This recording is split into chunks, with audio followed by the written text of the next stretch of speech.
Hi, I'm Evelyn Kritler, and you're watching State of the Arts on KBVR TV.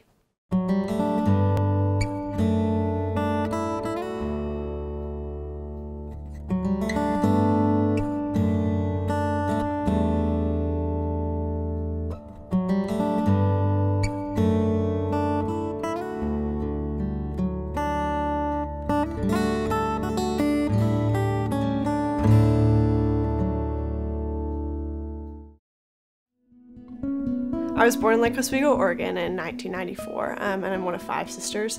And I think one of my most earliest memories of art in general was painting at the dinner table with the little praying watercolor sets. And my mom and dad always encouraged us to be creative or go outside, and really encouraged us to pursue creative things by hanging up our pictures that we'd made on the walls and really cherishing those. So from there, just painting with those little watercolor sets, and I got to start doing more art in elementary school. They had a program called Art Literacy, and so you would have an art history lesson, and then you'd get to kind of emulate the work of the artist that you were studying with the similar media they used and styles they used. And so that was a chance for me to really get instruction and more formal instruction in art, and I really just craved that. I loved getting to learn just the little nitty-gritty about these artists, and that really started me on a track of really wanting to pursue art and really wanting to make that a regular part of my life.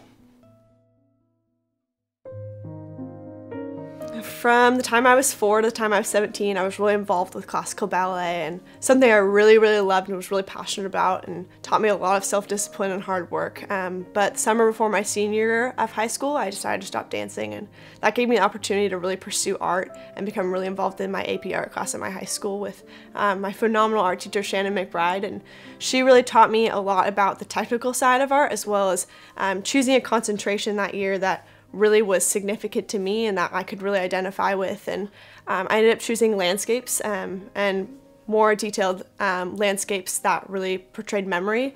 So I got to pick all these different places that were really sentimental and important to me and paint those, and that really gave me a connection with the things I was painting, and really gave me a connection to the things that I still paint. And so that year allowed me to be really connected with my art.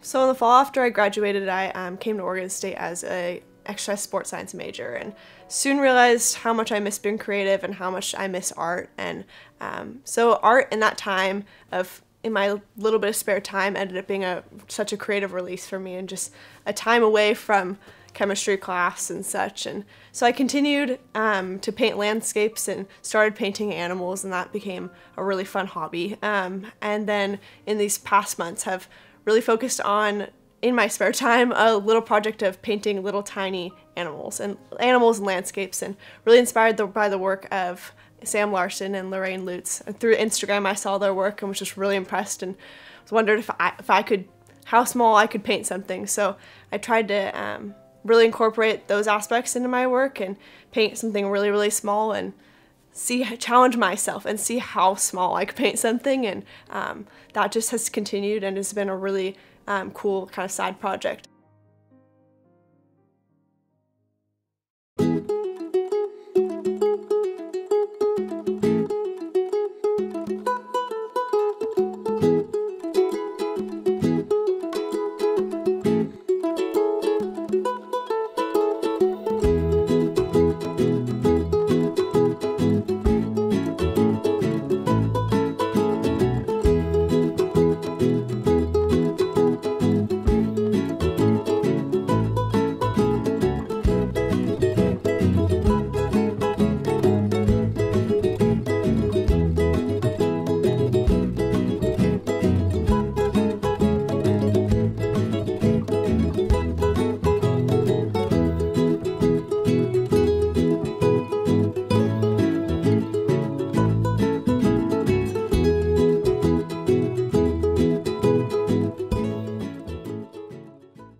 So that winter I changed my major from exercise science to graphic design, and just because I really missed being creative and not that I really understood how graphic design was going to fit into my fine art background, but just because I knew I needed to pursue something creative.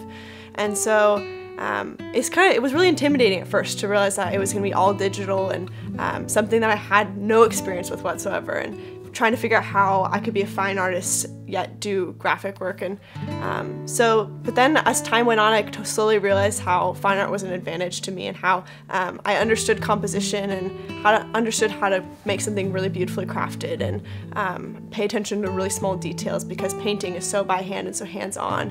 And so I think that really has given me more of a mind for graphic design, and really thinking through processes of things and understanding how it all comes together. So one of my first classes in the graphic design program was a class called Graphic Design Processes. And in this class, at the beginning of the term, we were given an object in a brown paper bag and pulled it out, and I was stuck with the staple remover for the whole term. And so every project in that class revolved around this little object. And so the first project was creating a series of 3 posters, so a triptych, and working to describe that object further and really explore its deeper meanings behind its just regular everyday use. In this first poster, we really worked on describing the functional and aesthetic aspects of the staple remover. So I focused on the fact that it was red, and the fact that it was pointy, and the fact that it made these little markings with its edges, and got to make a full size rendering of one, and just through paper, and get to move with it. And each poster had a interactive element in it. So the first one was getting to move that around and work with that. The second poster was the index. So the index really takes pieces that you think about when you're looking at a staple remover. So for me, that was a jaw and teeth, and then the flaps fold down, and you see staples and a stapler. And so really getting to take things from the outside, like a jaw and teeth, and compare them to the staple remover and how they relate to it.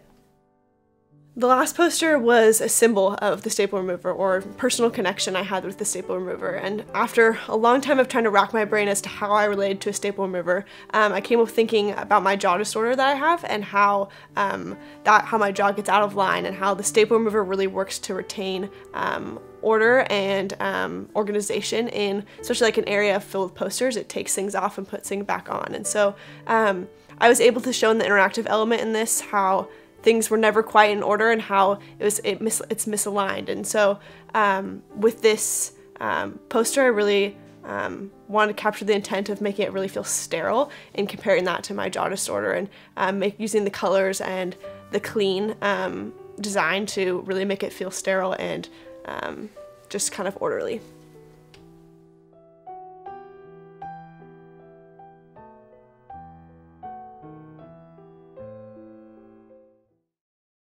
I'm Evelyn Kritler, and you've been watching State of the Arts on KBVR TV.